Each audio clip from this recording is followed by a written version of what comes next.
Welcome back to Diplomacy and International Relations by Bastian Freiburg. Just a quick reminder, this deep dive is AI-generated and fact-checked by Bastian Freiburg himself. This is part 3 of our mini-series about war and peace. And today we're gonna kind of delve into some complex but really crucial ideas about how warfare is evolving, how it's changing in the 21st century. Yeah, it's fascinating and frankly, a bit unsettling topic to think about. It is. You know, we often think of war in terms of these traditional battlefields, right? Clear-cut victories. But the reality is it's much more nuanced than that today. Yeah. The world has seen this shift. I Hmm. mean, a real significant shift from those traditional interstate wars to these conflicts that are happening within states. Like, think of the siege of Aleppo in Syria. Right. It really kind of challenges that whole idea that the post-World War II era was a time of true peace. Yeah, that's a powerful example. I mean, it really is. While we haven't seen these major wars between, the great powers in decades, millions have died in these internal Right. conflicts, often fueled by external powers. Right. And what's even more kind of intriguing, I think, is the emergence of what some experts are calling combination warfare. Yeah, this is where it gets really interesting, I think, this idea of combination warfare. It blends traditional military force with these non-military tactics like propaganda, economic manipulation, cyber warfare. It's using every tool available Right. to achieve those strategic objectives. It sounds almost like a modern version of Sun Tzu's Art of War, wouldn't you say? Absolutely. Adapting to the realities of this globalized, interconnected world. Totally. And the Russia-Ukraine conflict, I think, is a prime example of how this plays out in the 21st century. I mean, you see it in the use of local militias, right? Backed by a powerful state, information warfare, shaping those global narratives, these sophisticated cyber attacks, disrupting critical infrastructure. I mean, this is the reality of modern conflict. So the battleground has expanded Hmm. beyond physical borders into the digital realm, the information space itself. It makes you wonder, is the world kind of sleepwalking into a new era of great power conflict? Hmm. Are those old deterrents, like the threat of nuclear war, are those no longer enough to prevent that kind of catastrophe? That's the million-dollar question, and it's the one we need to be asking ourselves. The sources we're diving into, I think, really suggest that those very factors that have prevented large-scale conflict for decades might not be enough in the future. That is a sobering thought. What's particularly striking to me is this idea that this new kind of conflict wouldn't necessarily even involve traditional armies clashing on a battlefield. Right. It's a hybrid form of war, right? Mhm. Fought on multiple fronts simultaneously. Just imagine cyber attacks crippling entire nations, economic warfare undermining global stability, proxy conflicts fueled by misinformation, all happening at once. Wow. It's a much more complex and fluid landscape than what we're traditionally used to thinking about. It's almost as if the concept of war itself is being redefined for the 21st century. Yeah. So how do we even make sense of all this? Why should the average person even care about these kind of complex geopolitical trends? I mean, it can feel so far removed from our daily lives. Yeah, and that's a crucial point to address because even though these conflicts might seem distant, the reality is that they do impact us all. Our economies are intertwined. Information flows across borders. Right. And the threats we face, whether it's terrorism or cyber attacks or even climate change, I mean, they're all increasingly global in nature. Yeah, you're right. It's easy to feel overwhelmed or powerless in the face of such complex issues. But understanding these dynamics, it is the first step, isn't it, toward becoming more informed and engaged citizens. Absolutely. And it's about recognizing that we're not just passive observers. The choices we make, the policies we support, even the conversations we have, they all contribute to shaping the world we live in. So knowledge is power, as they say. But it's not just about knowing the facts. It's about understanding the why behind them. The motivations, the ideologies, the anxieties that drive these conflicts in the first place. You've hit the nail on the head. It's about developing this more nuanced and sophisticated understanding of the world and realizing that there are rarely simple solutions to these complex problems. Okay, I'm starting to get a sense of why this deep dive is so important.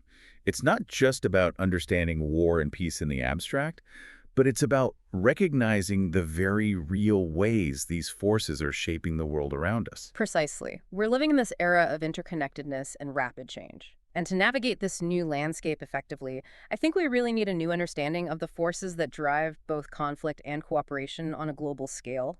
I mean, we've talked about the present a little bit, but there's another layer to this, and that's the future of warfare itself. Yeah, the sources kind of paint this pretty unsettling picture of how conflict might play out in the years to come. They talk about sprawling megacities becoming these battlefields of the future, Right. places where millions of civilians are just caught in the crossfire, Right. no more trenches, no more open battlefields. That's a key point. And with that shift, the lines between war and peace, soldier and civilian, I mean, they become increasingly blurred.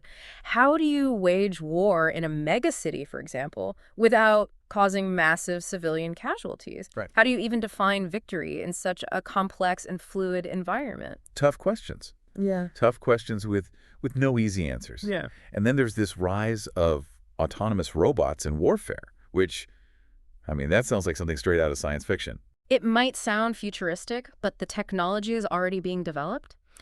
And it raises these really profound questions about the future of warfare. If robots are doing the fighting, what does that mean for the human cost of war? Will it make conflict more likely if leaders are less hesitant to send machines rather than humans into harm's way? Yeah, that's a chilling thought to consider. Makes you wonder, what kind of world are we creating? Are we sleepwalking into this future where robots are fighting our wars for us? That's a question we all need to be asking ourselves, I think. Mm-hmm. The old rules of warfare, they may no longer apply. Right. And understanding these new dynamics, these new technologies, it's critical if we want to prevent, what could be a really catastrophic clash between superpowers. It's clear the future of warfare is upon us, and we need to be prepared for a world where conflict could look drastically different from anything we've ever seen before. We've covered a lot of ground already, but there's one more, I think, crucial piece to this puzzle. A theme that runs through all of the source material that we've been discussing. You're talking about the power of fear, aren't you? You're absolutely right. It's almost as if fear itself has become a weapon in the 21st century. It's exploited by, politicians, by other powerful actors to advance their own agendas. It's a really insightful observation. I mean, we see it all the time.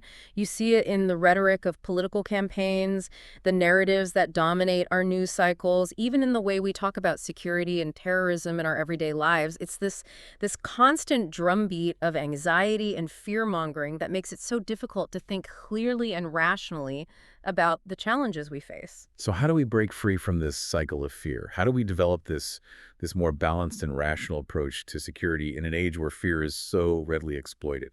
Well, we'll dig into that and more when we return for part 2 of this deep dive.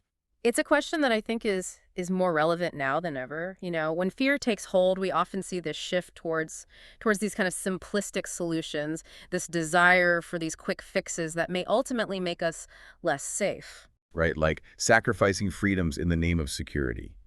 It's almost like fear makes it harder to see that bigger picture, to think critically about the long-term consequences of our actions. Absolutely. And that's where understanding how fear is being used against us becomes so important.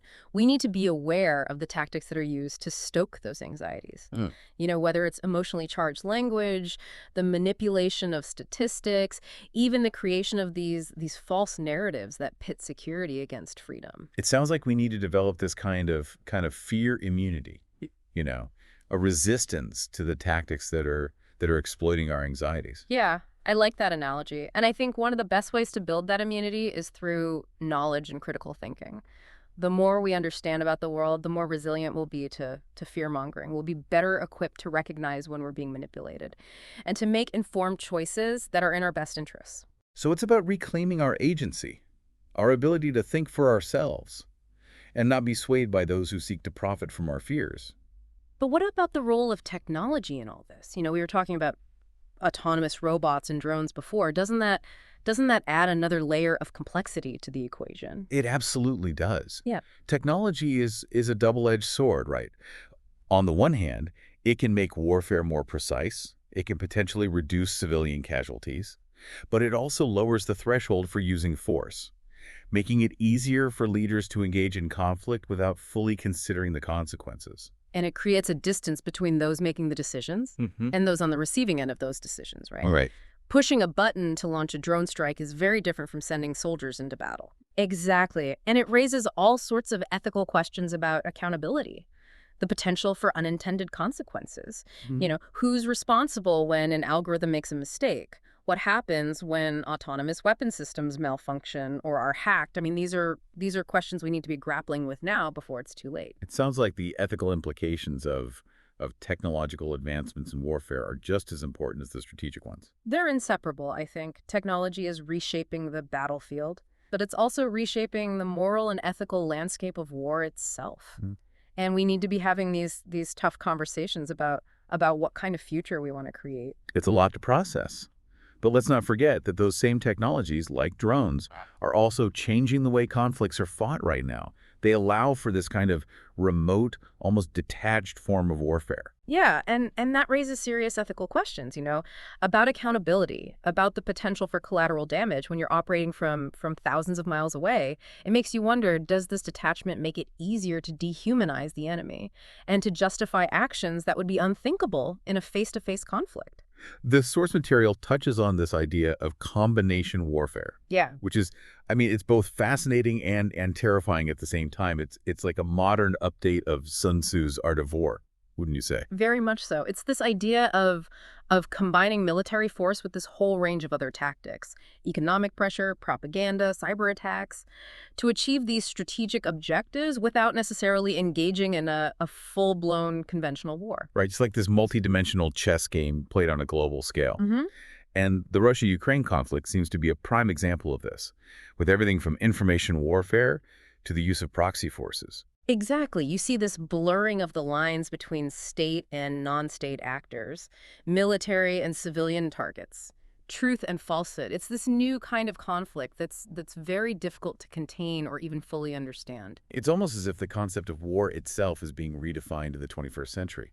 It's not just about armies clashing on a battlefield anymore. Precisely. The battlefields of the future could be anywhere and everywhere, from the physical spaces of megacities to the virtual realms of cyberspace. It's a lot to wrap your head around. Yeah. But let's try to connect all of this back to the listener for a second. Hmm. Why should the average person care about these complex geopolitical trends? What's the relevance to their everyday lives? That's a crucial question, I think. And the reality is that these trends do impact us all, whether we realize it or not.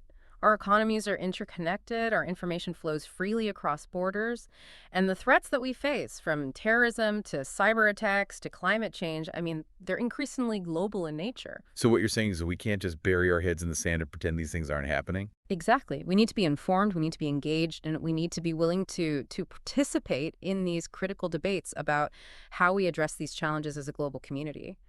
It's about recognizing that we all have a stake in creating a more peaceful and secure world. Okay, I'm starting to get a sense of why this deep dive is so important. It's about more than just understanding war and peace in the abstract, but it's about recognizing the very real ways these forces are shaping the world we live in and preparing ourselves for a future that's likely to be even more complex and challenging. That's a great way to put it. We're living in this era of interconnectedness and rapid change. And to navigate this new landscape effectively, we need this new understanding of the forces that drive conflict and cooperation on this global scale. Well, I'm starting to feel a bit overwhelmed, to be honest. Where do we even begin to grapple with all of this? I understand it can feel daunting, but I think the first step is simply awareness. We need to be informed about the forces shaping our world, even the ones that feel distant or abstract. Right.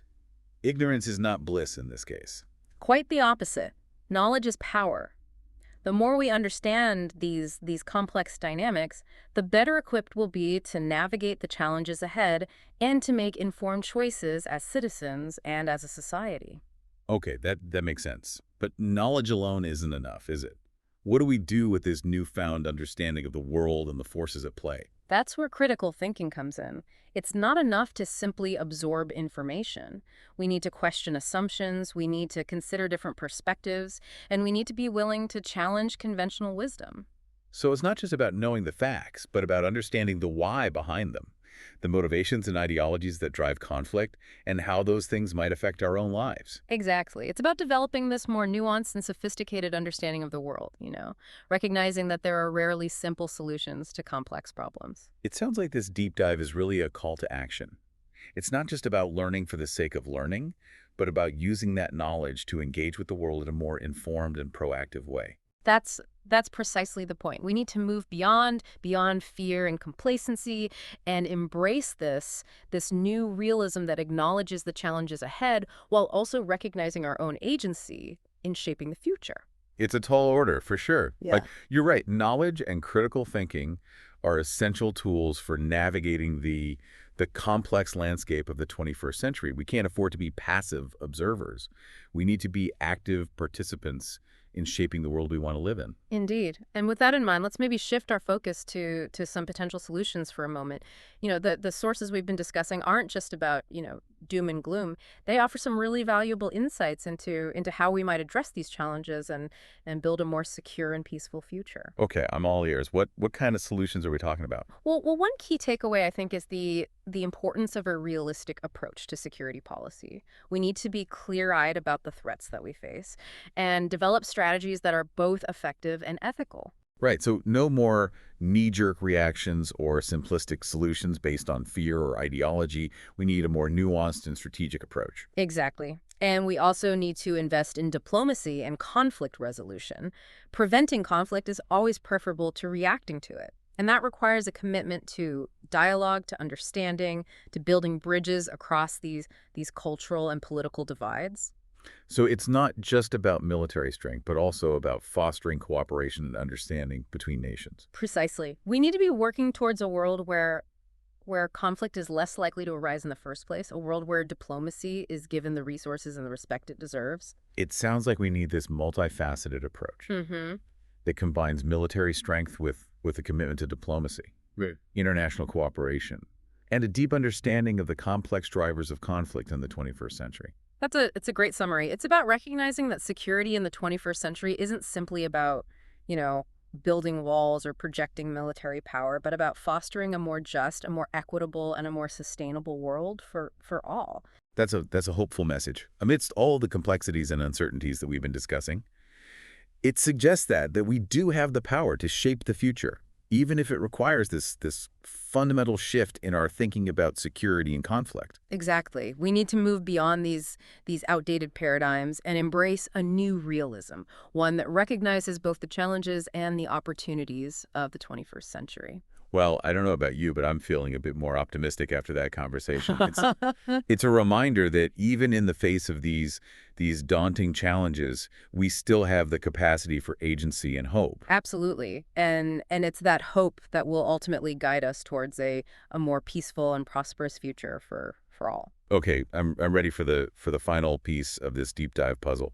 We've talked about the present, we've looked toward the future, but there's one more element that the sources touch on that I think is crucial to understanding the bigger picture. You're talking about the power of fear again, aren't you? You're spot on. It's a theme that runs through everything we've been discussing, and it's something that we need to confront head on if we want to build a more secure and peaceful world. I completely agree. It's almost as if fear itself has become a weapon in the 21st century. Right. It's exploited by those in power to advance their own agendas. And we need to recognize how it can be used to manipulate our emotions and cloud our judgment. It's like this constant drumbeat of anxiety and fear-mongering that makes it so difficult to think clearly and rationally about the challenges we face. It can lead us to make decisions based on emotion rather than careful analysis. Precisely. And when we're operating from a place of fear, we're more likely to make these impulsive choices, to retreat into tribalism and xenophobia, to support policies that erode our freedoms in the name of security. It's this vicious cycle that we need to break free from. So what you're saying is we need to be aware of how fear is being used against us, how it can manipulate our emotions and cloud our judgment. Exactly. We need to be critical consumers of information, to question the narratives that are being presented to us, to resist the urge to give in to fear and panic. It's about reclaiming our agency, our ability to think critically and make informed choices that are in our best interests, both as individuals and as a society. It's about stepping back from the emotional roller coaster and asking ourselves, what's really going on here? Who benefits from this climate of fear? That's a powerful message, and it's one that I think we all need to hear, especially in these turbulent times. We can't let fear control us. We need to be the ones in control of our own emotions and our own destinies. Well said. It's about reclaiming our courage, our compassion, our commitment to building a better world for ourselves and for future generations. We need to choose hope over fear, understanding over ignorance, cooperation over conflict. It's a tall order for sure.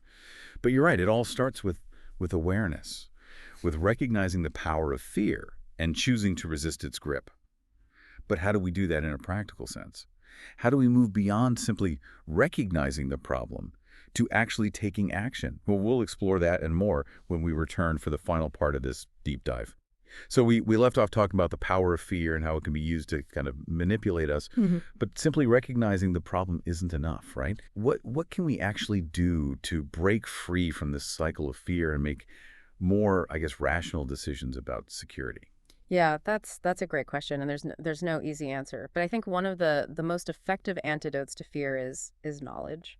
The more we understand about the world, the more resilient we'll be to this kind of fear-mongering that we see so often. So it's about arming ourselves with facts and information, not just reacting emotionally to whatever narrative is being pushed at us. Exactly. We need to develop our critical thinking skills, learn to question assumptions, consider different perspectives, and be wary of, those who present these simple solutions to these very complex problems. It sounds like we need to become more discerning consumers of information, Yeah. especially in this age of social media and 24-hour news cycles. Yeah, you're absolutely right. I mean, it's more important now than ever to develop media literacy skills, to be able to distinguish between credible sources and, outright propaganda, to recognize when our emotions are being manipulated. So it's about taking a step back and asking ourselves, who benefits from this information? What's their agenda? Not just blindly accepting everything we see and hear. Precisely. And recognizing that fear is often used as a tool to divide us, to pit us against each other, to make us more willing to accept policies that actually erode our freedoms in the name of security. It's almost like we need to cultivate this healthy skepticism, a willingness to question those in power, to demand evidence, to challenge the narratives that are being used to justify, policies that might not actually be in our best interests. That's a crucial point. I mean, true security, it isn't about, blindly following those who promise easy solutions. It's about engaging in informed debate, holding our leaders accountable, and participating in the democratic process. It's about recognizing that we all have a stake in creating a safer and more just world. So it's not just about protecting ourselves from these kind of external threats, but also from the erosion of our own values and freedoms. Right. You've hit the nail on the head. True security requires this holistic approach, one that takes into account not just military strength, but also economic fairness, social justice, environmental sustainability, the protection of human rights. It's all connected. It's a much broader definition of security than we're used to hearing from politicians and policymakers. It is, but it's one that's essential if we want to create a world where everyone feels safe and secure. Not just those who are privileged or powerful. It sounds like a daunting challenge, but you've also offered a message of hope, I think. We're not powerless in the face of these complex forces. We can make choices. We can take action. We can shape the future that we want to see. Absolutely. It all starts with awareness, with understanding the forces at play, with recognizing our own agency. We can choose hope over fear. We can choose understanding over ignorance. We can choose cooperation over conflict. And on that note, I think we wrap up this deep dive into the evolving nature of war and peace in the 21st century. We've explored the shifting landscapes of conflict, right. The illusion of perpetual peace, the unsettling rise of this combination warfare, the ethical dilemmas of technological advancements in warfare. We've highlighted, I think, the importance of critical thinking, questioning assumptions, recognizing the power of fear. But most importantly, I hope we've emphasized the need for this new realism in security policy.